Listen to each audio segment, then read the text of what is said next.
বাংলাদেশের রাজনৈতিক অঙ্গনে এই মুহূর্তে সব থেকে আলোচিত বিষয় কি? বঙ্গবন্ধু কন্যা বাংলাদেশে ডিসেম্বরে ফিরছেন, তাই তো? এর বাইরে গত এক সপ্তাহ থেকে সামাজিক যোগাযোগ মাধ্যম, ফেসবুক, ইনস্টাগ্রাম, ইউটিউব, ইভেন বাংলাদেশের প্রথম সারির সকল গণমাধ্যম একটা বিষয় নিয়ে একদম মাতোয়ারা। সেটা হলো সার্জিও গোরের বাংলাদেশ সফর। সার্জিও গোর কে? ভারতে নিযুক্ত মার্কিন রাষ্ট্রদূত। তাছাড়াও তার একটা পরিচয় আছে, দক্ষিণ এবং মধ্য এশিয়ায় মার্কিন প্রশাসনের নিযুক্ত বিশেষ দূত। তাই তো? সার্জিও গোর কোনো দেশের পররাষ্ট্রমন্ত্রী, প্রধানমন্ত্রী? জি না, সার্জিও গোর মূলত ভারতের রাষ্ট্রদূত এবং দক্ষিণ এবং মধ্য এশিয়ার বিশেষ দূত মার্কিন প্রশাসনের। ডোনাল্ড ট্রাম্পের সাথে তার একটা ব্যক্তিগত সখ্যতা আছে, সরাসরি কানেকশন আছে, অর্থাৎ বিভিন্ন বিষয়ে তিনি ডোনাল্ড ট্রাম্পকে অবহিত করেন। ভালো কথা। সার্জিও গোর 29 তারিখ বাংলাদেশে এসেছেন, পররাষ্ট্রমন্ত্রী খলিলের সাথে বৈঠক করেছেন, তারেক রহমানের সাথে বৈঠক করেছেন। এরপর শুনলাম আওয়ামী লীগের একজন বর্ষিয়ান নেতা সাবের হোসেন চৌধুরী, ওনার সাথে বৈঠক করেছেন। এগুলা আপনারা মোটামুটি সবাই জানেন। আমার কথা এটা না, সার্জিও গোর বাংলাদেশে এসে বাংলাদেশ আওয়ামী লীগের জন্য বিশেষ বিশেষ উপকার সাধন করেছেন। কি সেই উপকার? অনেকেই বলার চেষ্টা করছে, সামাজিক যোগাযোগ মাধ্যমে অনেক স্ট্যাটাস দেখলাম, সার্জিও গোর বাংলাদেশে গেছেন, গিয়ে তারেক রহমানকে প্রেসার দিয়েছেন আওয়ামী লীগের নিষেধাজ্ঞা প্রত্যাহার করার জন্য। অনেকেই দেখলাম সামাজিক যোগাযোগ মাধ্যমে স্ট্যাটাস দিয়ে বলছে সার্জিও গোর তারেক রহমানের আগে আওয়ামী লীগের সাবের হোসেন চৌধুরীর সাথে বৈঠক করেছেন। তাতে কি হয়েছে ভাই? মানে আপনারা যারা এগুলা বলতেছেন, কি হয়েছে তাতে? কোনো উপকার হবে? হবে না। সার্জিও গোরের বাংলাদেশ সফরের উদ্দেশ্য নিয়ে গত কয়েকদিন আগে একটা ভিডিও আমি বানিয়েছিলাম, সেখানে বিস্তারিত বলা হয়েছে সার্জিও গোরের বাংলাদেশ সফরের উদ্দেশ্য কি। একদম শর্টকাটে এক লাইনে বলি, এই সরকারকে বসিয়েছে মার্কিন প্রশাসন, সিআইএ, ডিপ স্টেট, যাই বলেন না কেন। সার্জিও গোর মূলত বাংলাদেশ সফরে এসেছিলেন রোহিঙ্গা ইস্যু দেখার জন্য, পাশাপাশি তারেক রহমানের সরকারকে বলার জন্য যে বাবা, তোমাদেরকে বসাইছি, দ্রুত মার্কিন স্বার্থ রক্ষা করো, দ্রুত চুক্তি বাস্তবায়ন করো, দ্রুত আমাদের যা যা প্রত্যাশা আছে, আমরা যত টাকা ইনভেস্ট করেছি সেই তথাকথিত কালার রেভলিউশনে, সেই টাকা তোলার জন্য যা যা করা দরকার তাড়াতাড়ি করো। That's it. এইখানে আওয়ামী লীগের উপকার হয়েছে, আওয়ামী লীগের এইটা হবে সেইটা হবে, এগুলো সব ভুয়া কথা ভাই। সার্জিও গোরের সাথে তারেক রহমানের বৈঠকে কি কথা হয়েছে সেটা কি আপনার আমার জানার কথা? মানে সেখানে গিয়ে কোনো গোয়েন্দা সংস্থার কেউ উপস্থিত ছিলেন? ছিলেন না। সেখানে যারা ছিল সবাই সরকারের ঘনিষ্ঠ ব্যক্তিবর্গ। তারা নিশ্চয় আপনাকে কানে কানে বলে দেবে না যে সার্জিও গোর তারেক রহমানের কানে কানে বলে দিয়েছে জলদি শেখ হাসিনা বাংলাদেশে প্রত্যাবর্তন করার পূর্বেই আওয়ামী লীগ ছাত্রলীগের নিষেধাজ্ঞা প্রত্যাহার করতে হবে, নয়তো দেশে একটা অস্বাভাবিক পরিবেশ সৃষ্টি হবে। এই ধরনের কথা বলেছে কানে কানে, আর আপনারা সেটা শুনেছেন। সামাজিক যোগাযোগ মাধ্যমে যেভাবে প্রচার করছেন আপনারা, সার্জিও গোর বাংলাদেশে আসছে, আওয়ামী লীগের নিষেধাজ্ঞা প্রত্যাহার হবে, এটা হবে সেইটা হবে, কত কথা। মানে এক প্রকার সার্জিও গোর লীগ দেখতে পাচ্ছি বাংলাদেশ আওয়ামী লীগের একটা শ্রেণী সামাজিক যোগাযোগ মাধ্যমে সেই ধরনের আচরণ করছে। অন্যের উপর দিয়ে চলার চেষ্টা বন্ধ করেন। আওয়ামী লীগ অন্যের উপর নির্ভরশীল কোনো দল না। পেছনের দরজা দিয়ে ক্ষমতার মসনদে অধিষ্ঠিত হওয়ার বাসনা আওয়ামী লীগের কোনো কালেই ছিল না, এখনো নাই। সুতরাং এই যে অলীক চিন্তা চেতনা, এই যে অবাস্তব সব ধরনের ভাবনা আপনাদের মধ্যে, এগুলো বন্ধ করেন। সার্জিও গোর আওয়ামী লীগের জন্য কোনো কিছুই বয়ে আনে নাই, কোনো সুফল বয়ে আনে নাই। আওয়ামী লীগের নিষেধাজ্ঞা প্রত্যাহার করা হবে কি হবে না এই ধরনের কোনো আলোচনা এই সরকারের সাথে সার্জিও গোরের হয় নাই। আমি দায়িত্ব নিয়ে বললাম। এখন অনেকেই বলতে পারেন তারা জানেন, আপনি কিভাবে জানেন? ভাই, মার্কিন যুক্তরাষ্ট্র এটা। সার্জিও গোর বাংলাদেশের রাষ্ট্রদূত না তো, ভারতের রাষ্ট্রদূত। এখানে ভারত বিষয়ে কথা হতে পারে, আঞ্চলিক নিরাপত্তার বিষয়ে কথা হতে পারে, ধারণা থেকে বলতেছি। কিন্তু সার্জিও গোর আওয়ামী লীগের বিষয়ে কোনো কথা বলেছে এটা আমি ব্যক্তিগতভাবে বিশ্বাস করি না। আপনারা বিশ্বাস করলে করতে পারেন, এটা সম্পূর্ণ আপনাদের ব্যাপার, কিন্তু আমি বিশ্বাস করি না। সার্জিও গোর এসেছিল একটা মাত্র কারণে, মার্কিন স্বার্থ জলদি রক্ষা করো জনাব তারেক রহমান, কারণ তোমাকে আমরা ক্ষমতায় বসিয়েছি, দ্যাটস ইট। আর চীনের সাথে অতিরিক্ত প্রেম বন্ধ করো, এটাও একটা প্রসঙ্গ থাকতে পারে। যাই হোক, এগুলা বলতে গেলে অনেকেই বলবেন বেশি বুঝি পাক না, ব্যাপার না, বলতে থাকেন, কোনো সমস্যা নেই। সময় হলে দেখতে পাবেন সার্জিও গোর বাংলাদেশে আদৌ কেন এসেছিলেন। যাই হোক, উনি সম্ভবত গতকাল চলে গেছেন। এবার আসেন মূল প্রসঙ্গে। সামাজিক যোগাযোগ মাধ্যম, ফেসবুক, ইউটিউব, টিকটক, 2024 সালের সরকার পরিবর্তনের পর থেকে বাংলাদেশে যে পডকাস্টের একটা বিষয় আপনারা দেখতে পাচ্ছেন না, অসংখ্য ইউটিউব চ্যানেল দাঁড়িয়ে গেছে, যারা পডকাস্টে বিভিন্ন নেতাদেরকে নিয়ে কথা বলছে, বিভিন্ন সেলিব্রিটিদেরকে নিয়ে কথা বলতেছে, বিভিন্ন ইস্যুতে, আন্তর্জাতিক দেশের আভ্যন্তরীণ ইস্যুতে কথা বলছে না। 24-এর 5 আগস্টের পর যতগুলো ইউটিউব চ্যানেল পডকাস্ট করে দাঁড়িয়ে গেছে, এদের ম্যাক্সিমাম জামাত নিয়ন্ত্রিত। জামাতিরা, বিএনপির কথা বাদ দেন, বিএনপি কোনো কালে সামাজিক যোগাযোগ মাধ্যমে ওইভাবে স্ট্রং ছিল না, জামাতিদেরকে দিয়ে তারা মূলত আধিপত্য বিস্তার করত। কিন্তু বাংলাদেশ আওয়ামী লীগের মতো একটা বিশাল দল 5 আগস্টের এত বড় পতনের পরেও তারা এখন পর্যন্ত অনুধাবন করতে পারে না অনলাইনের জনপ্রিয়তা কতটুকু, অনলাইনের ভূমিকা ঠিক কতখানি। 24-এর 5 আগস্টের আগে অর্থাৎ জুলাই মাসব্যাপী যে গুজব রটানো হয়েছে, এডিটেড ভিডিও ছড়িয়ে দেওয়া হয়েছে, এখানে বলতে পারেন ফেসবুক ইউটিউবের অ্যালগরিদমের একটা ব্যাপার ছিল, কিন্তু গুজব মোকাবেলায় তো আমরা সামাজিক যোগাযোগ মাধ্যমে ব্যর্থ হয়েছি, অনলাইনে ব্যর্থ হয়েছি না? অনলাইনের ব্যর্থতা আওয়ামী লীগের মধ্যে এখনো আপনারা বুঝেন? যারা নীতি নির্ধারণী পর্যায়ে আছেন তারা কি বোঝেন যে অনলাইনের জনপ্রিয়তা কতখানি, অনলাইন ঠিক কিভাবে একটা জিনিসে প্রভাব রাখতে পারে, একটা আন্দোলনে, একটা দলীয় প্রোগ্রামে কতটুকু প্রভাব বিস্তার করতে পারে অনলাইন? একটা উদাহরণ দিই, ধরেন ধানমন্ডি 3-এর যে দলীয় কার্যালয়, সেই কার্যালয়ে একটা নোটিশ টানালেন, দলের একটা সাংগঠনিক সিদ্ধান্তের নোটিশ টানিয়ে দিলেন। সেই নোটিশ আপনি যদি হোয়াটসঅ্যাপেও সকল জেলা উপজেলার নেতাদেরকে পাঠান, সেইটা ছড়াতে যত সময় লাগবে তার থেকেও অসংখ্য সময় কম লাগবে নোটিশটা ফেসবুকে কিংবা ইউটিউবে যদি আপনি আপলোড করেন। সেই ক্ষেত্রে এইটুক তো বুঝেন আপনারা যে একটা জিনিস মুহূর্তের মধ্যে ছড়িয়ে দেওয়ার জন্য সামাজিক যোগাযোগ মাধ্যমের বিকল্প নাই। আগামী দিনে আমি একদম কোট করে বলে যাই, আগামী দিনে বাংলাদেশ না শুধুমাত্র দক্ষিণ এশিয়ার রাজনীতি নির্ধারণ করবে অনলাইন। অনলাইনের মাধ্যমে রাজনীতি পরিচালিত হবে। এটা যদি মানেন তাহলে আপনাদের জন্য ভালো, যদি না মানেন তাহলে আপনাদের জন্য ভবিষ্যতে আবারও 5 আগস্ট আসবে, এটা লিখে রাখতে পারেন। আপনারা প্রতিবেশী দেশ থেকে শিক্ষা নেন।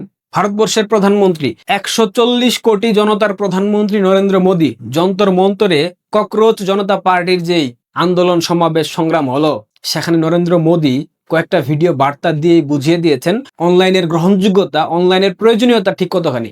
একটা ভিডিও আপলোড দিয়ে সকল ভিউয়ের রেকর্ড ভেঙে দিয়েছেন নরেন্দ্র মোদী। এরপর গতকাল আরেকটা ভিডিও দিয়েছেন, তিনি জেনজিদেরকে ক্ষমা করে দিয়েছেন। জেনজিরা তার মাকে নিয়ে গালিগালাজ করেছে, তাকে গালিগালাজ করেছে, উনি বলেছেন না? এরপর অনেক জেনজি ভারতের দেখলাম তারা নরেন্দ্র মোদীর কাছে ক্ষমা চেয়েছে, মাফ চেয়েছে, যে প্রধানমন্ত্রী আমরা ভুল করেছি, আমরা ভুল বুঝেছিলাম। এই যে ব্যাপারটা, নরেন্দ্র মোদী যদি প্রেস কনফারেন্স করে বলতেন, কয়জন শুনতো? যখন ফেসবুকে নরেন্দ্র মোদী এইটা বলেছেন তখন সেই ভিডিওটা কাট কাট করে অনেকেই রিল বানিয়ে সামাজিক যোগাযোগ মাধ্যম ফেসবুক ইনস্টাগ্রামে ছড়িয়ে দিয়েছেন। ভারতবর্ষের প্রত্যেকটা প্রান্তের মানুষ সেটাকে দেখেছে না? তাছাড়াও বিজেপির যে আইটি সেল, যে এক্সপার্ট টিম আছে, ওইটা তো স্প্রেড করার জন্য এনাফ। কিন্তু উল্টো দিকে 5 আগস্টের পর সরাসরি আওয়ামী লীগের একটা ইউটিউব চ্যানেল দাঁড়াইছে, একটা ফেসবুক পেজ দাঁড়াইছে। বলতে পারবেন নেতাদেরকে বলে আরে আওয়ামী লীগ রাজপথের দল, রাজপথে নেতৃত্ব দেবে, রাজপথে লড়াই সংগ্রাম করবে, আন্দোলন করবে, এইসব অনলাইন ফনলাইন কোনো ব্যাপার না, এগুলা দিয়ে কোনো প্রভাব বিস্তার করা যাবে না। ভাই, আপনারা সেই মানদাতার আমলে পড়ে আছেন। এটা 21 শতাব্দী। এই শতাব্দীতে এসে এই জেনারেশনের কাছে পৌঁছাতে হলে আপনাকে সামাজিক যোগাযোগ মাধ্যম ফেসবুক, ইনস্টাগ্রাম, টিকটক, ইউটিউবের মাধ্যমে পৌঁছাতে হবে। এই জেনারেশন শর্টকাটে বিশ্বাসী। এই জেনারেশন লম্বা লেখা পড়ে না। এই জেনারেশন 2 লাইনের লেখা পড়ে, 2 লাইনের ভিডিও দেখে। এই জেনারেশন 25-30 মিনিট, 1 ঘন্টা 2 ঘন্টার টক শো দেখে না। আবার টক শোর যে ভিডিও কোয়ালিটি, সেই কোয়ালিটির টক শো এই জেনারেশন দেখে না। এই জেনারেশনকে ওইসব 1.5 ঘন্টা 2 ঘন্টা 3 ঘন্টার টক শো করে প্রভাবিত করতে পারবেন না, তাদের কাছে পৌঁছাতে পারবেন না। নরেন্দ্র মোদী দেখেন 3 মিনিট 2 মিনিট 2.5 মিনিট 4 মিনিটের ভিডিও দেন, ওইটা দেখে জনগণ, ওইটা দেখে জেনজিরা, ওইটা দেখে। জেনজিদেরকে বাদ দিয়ে রাজনীতি করতে পারবেন? একটা বিশাল সংখ্যাগরিষ্ঠ গোষ্ঠীকে বাদ রেখে। আমি তো লাল জেনজিদের কথা বলতেছি না, যে জেনজিরা ভুল বুঝেছিল, প্রভাবিত হয়েছিল, প্রতারিত হয়েছিল, প্ররোচিত হয়েছিল, তাদেরকে তো বাদ দিয়ে রাজনীতি করতে পারবেন না। তাদের কাছে পৌঁছানোর জন্য একমাত্র উপলক্ষ অনলাইন, এবং সেটা সামাজিক যোগাযোগ মাধ্যম ফেসবুক এবং ইউটিউব এবং টিকটক। এটা কি আপনারা বোঝেন? নাকি শুধুমাত্র রাত জেগে রাত ভর টেলিগ্রামে মশা মারেন, হাতি মারেন, কিন্তু বাস্তবে পিঁপড়া মারার সক্ষমতা আপনাদের নাই? ওইটা তো আমরা 5 আগস্টের পর দেখতে পাচ্ছি না? আগামী 2 বছর পর, 3 বছর পর এই যে পডকাস্ট চ্যানেলগুলা বাংলাদেশে আওয়ামী লীগের বিরুদ্ধে গুজব রটাবে, বিভিন্ন ধরনের প্রপাগান্ডা ছড়াবে, তখন আপনারা বলবেন শিবির এত শক্তিশালী কেন, শিবির আমাদেরকে খেলায় নেয় না। তখন কি হবে? তখন এগুলা বলে রক্ষা পাবেন? 5 আগস্টের পর সারা বাংলাদেশের মাঝে ছড়িয়ে যাওয়ার স্পেস ছিল, সেটা আপনারা কাজে লাগাতে পারেন নাই। 5 আগস্টের পর 10টা ইউটিউবার আপনারা বানাতেন, যারা আপনাদের পক্ষে কথা বলে, মুক্তিযুদ্ধের পক্ষে কথা বলে, বঙ্গবন্ধুর পক্ষে কথা বলে, তাদেরকে অন্তত পক্ষে প্যাট্রোনাইজ করতেন, তাদেরকে বিভিন্ন ধরনের সহায়তা করতেন। করেছেন? করেন নাই। আপনারা ইউটিউবার দেখলে, ফেসবুক অ্যাক্টিভিস্ট দেখলে আপনারা থুথু মারেন, দূর ছাই করেন। কেন আপনারা বোঝেন না এখনো 5 আগস্ট কেন হয়েছে? গুজবের কারণে 5 আগস্ট হয়েছে। 5 আগস্ট বাংলাদেশে কখনোই হতো না। এখানে ডিপ স্টেটের ষড়যন্ত্র হোক, আইএসআই এর ষড়যন্ত্র হোক, তুর্কির ষড়যন্ত্র হোক, যে ষড়যন্ত্রই হোক না কেন, 5 আগস্ট বাংলাদেশে কোনোদিনও হতো না যদি সামাজিক যোগাযোগ মাধ্যমে আওয়ামী লীগ অ্যানালগ না থেকে ডিজিটাল হতো। দেশটাকে ডিজিটাল বানাইছেন, সবকিছু যদি বঙ্গবন্ধু কন্যা শেখ হাসিনাকে করতে হয়, তা আপনারা কেন আছেন? আপনারা কি ঘোড়ার ডিম পাড়ার জন্য আছেন, নাকি ঘোড়ার ঘাস কাটার জন্য আছেন? 5 আগস্টের পর এখনো আপনাদের উপলব্ধি হলো না অনলাইনের জনপ্রিয়তা, অনলাইনের গ্রহণযোগ্যতা, অনলাইনের ভূমিকা, অনলাইনের প্রভাব কতটুকু গুরুত্বপূর্ণ? বোঝেন আপনারা? নাকি বুঝার পরও চিন্তা করেন আরে অনলাইন অ্যাক্টিভ হলে তো বিভিন্ন ধরনের নেতিবাচক মন্তব্যের উত্তর দিতে হবে? দেখেন, সমালোচনা রাজনীতির একটা অবিচ্ছেদ্য অংশ। সমালোচনা হবে, সামাজিক যোগাযোগ মাধ্যমে অ্যাক্টিভ হলে অবশ্যই আপনাকে নেতিবাচক কমেন্টের শিকার হতে হবে। স্কিপ করেন না ভাই, স্কিপ করেন। জীবনে ভালো থাকতে হলে অনেক কিছু দেখেও না দেখার ভান করতে হয়, অনেক কিছুকে এড়িয়ে যেতে হয়। যদি কেউ ভালো থাকতে চায়, এটা গুরুত্বপূর্ণ। ভালো থাকতে গেলে অবশ্যই সবকিছু আপনার পক্ষে আসবে এমনটা ভাবার কোনো কারণ নাই। বাংলাদেশের একটা বিশাল জনগোষ্ঠী অনলাইন নির্ভরশীল। তারা সামাজিক যোগাযোগ মাধ্যমে সারাদিন স্ক্রল করে, যখন 2 মিনিট 3 মিনিটের চমৎকার চমৎকার শর্ট ভিডিও বানিয়ে সেগুলো ছড়িয়ে দেবেন, তথ্য উপাত্ত সমৃদ্ধ সেই সব ভিডিও, যেগুলোর রেজুলেশন থাকবে হাই, কোয়ালিটি থাকবে স্ট্যান্ডার্ড, মানে চমৎকার, যেগুলো দেখলেই মানুষ আকর্ষিত হবে, মানুষ দেখার জন্য বারবার চেষ্টা করবে, খুঁজবে, সার্চ করবে। এই ধরনের ভিডিও কন্টেন্ট বানাতে হবে। দেশ বিরোধী বিভিন্ন প্রপাগান্ডার জবাব এইসব ভিডিওর মাধ্যমে দিতে হবে, এবং সেটা অবশ্যই শর্ট ভিডিও হতে হবে। ওই 50-100 মিনিটের টক শো করে ভাই কোনো কিছু উদ্ধার করতে পারবেন না। আবার নিজেদের লোকদেরকে নিয়ে টক শো করা মানে কি হচ্ছে? কিছুই হচ্ছে না। মূলত পরনির্ভরশীলতা কখনোই কোনো দলকে দীর্ঘমেয়াদে সফলতা এনে দেবে না। অতীতের ইতিহাস দেখে দেখে যদি চিন্তা করেন ইতিহাস আমাদেরকে আবারও ফেরাবে, তাহলে ভুল ভাবছেন। সময়ের সাথে নিজেদেরকে পরিবর্তন করতে হয়। যদি পরিবর্তন না করতেন, 90 দশকের যে কালচার বাংলাদেশে ছিল, যে সংস্কৃতি বাংলাদেশে ছিল, সেটাকে আপনি এখন 21 শতাব্দীতে এসে প্রতিফলন ঘটাতে পারবেন, বাস্তবায়ন ঘটাতে পারবেন? চাইলেও সম্ভব না, কারণ জেনজিরা মানবে না। এই প্রজন্মের মনস্তাত্ত্বিক বিষয় বোঝার জন্য অবশ্যই আপনাকে অনলাইনের প্রতি গুরুত্ব দিতে হবে। এই প্রজন্মকে সাথে নিয়ে রাজনীতি করতে হবে। এই প্রজন্মকে বাদ দিয়ে রাজনীতি করতে পারবেন না। আর এই প্রজন্মকে সাথে নিতে হলে, কাছে নিতে হলে, এদের মধ্যে প্রবেশ করতে হলে অবশ্যই অনলাইনে আপনাকে ওই রকম ভূমিকা রাখতে হবে। 5 আগস্টের পর থেকে এখনো দেখতে পাচ্ছি এআই দিয়ে বিভিন্ন ধরনের পোস্টার বানানো হয়, এটা বানানো হয়, সেটা বানানো হয়, একটা ডিজাইনার পর্যন্ত নাই। এগুলা কি লজ্জাজনক না? বলেন। আমাকে গালি দেন, কোনো সমস্যা নাই, আমাকে গালি দিবেন, লাল তালিকাভুক্ত করবেন, কোনো সমস্যা নাই। বাট যেটা বাস্তবতা, এই যে বিএনপির অপশাসন, বিএনপির দুর্নীতি, বিএনপির চাঁদাবাজি, বিএনপির খুন খারাপি, বিএনপির ধর্ষণ, বিএনপির স্বজনপ্রীতির রাজনীতি, বিএনপির নির্যাতন নিপীড়ন, আওয়ামী লীগ, ছাত্রলীগ, যুবলীগের নেতাকর্মীদের উপর যেই নির্মম নির্যাতন হচ্ছে, এই যে ভিডিওগুলা, এগুলা সংগ্রহ করে শর্ট ক্লিপ চটকদার চমৎকার ভাবে যদি আপনারা সামাজিক যোগাযোগ মাধ্যমে ছড়িয়ে দিতে পারতেন, আপনি বুঝতেন তখন বিএনপির জনপ্রিয়তা ঠিক কতখানি নিচে নেমে যেত। কিন্তু অনলাইনে যারা আছেন নিজে রেখে কাজ করেন, কাউকে কেউ 2 পয়সার হেল্প করে না। যারা সামাজিক যোগাযোগ মাধ্যমে অ্যাক্টিভ আছেন, যারা কথা বলেন, বিভিন্ন গ্রুপ আছে, উদাহরণ ক্র্যাক প্লাটুনকে কিন্তু কেউ 1 পয়সা দিয়ে সহায়তা করে না। তারা নিজস্ব উদ্যোগে, এই জেনজি ক্র্যাক প্লাটুনের ম্যাক্সিমাম যারা কাজ করে অ্যাক্টিভিস্ট, এরা প্রত্যেকেই জেনজি। আমি যতটুকু জানি এই জেনজিদের কাজের কোয়ালিটি দেখেন, তাদের একটা ভিডিও কন্টেন্ট দেখেন। শিক্ষা নেন না ভাই, শিক্ষা নেন। শিক্ষা নেওয়ার জন্য কোনো বয়স লাগে না। শিক্ষা যে কোনো মানুষের কাছ থেকে যে কোনো মানুষ নিতে পারে। এটা যদি বোঝেন তবে অনলাইনের প্রতি গুরুত্ব দেন। আগামী 10 বছর পরে, 5 বছর পরে অনলাইন কেন্দ্রিক সবকিছু নির্ধারণ করা হবে। একজন বিশ্লেষক আমাকে একদিন বলেছিল, আগামী 10 বছর পর দক্ষিণ এশিয়াতে রাজনীতির নির্ধারণ করবে অনলাইন অ্যাক্টিভিস্টরা, এবং এইখানে সবচেয়ে বড় ভূমিকা রাখবে ফেসবুক, ইউটিউব।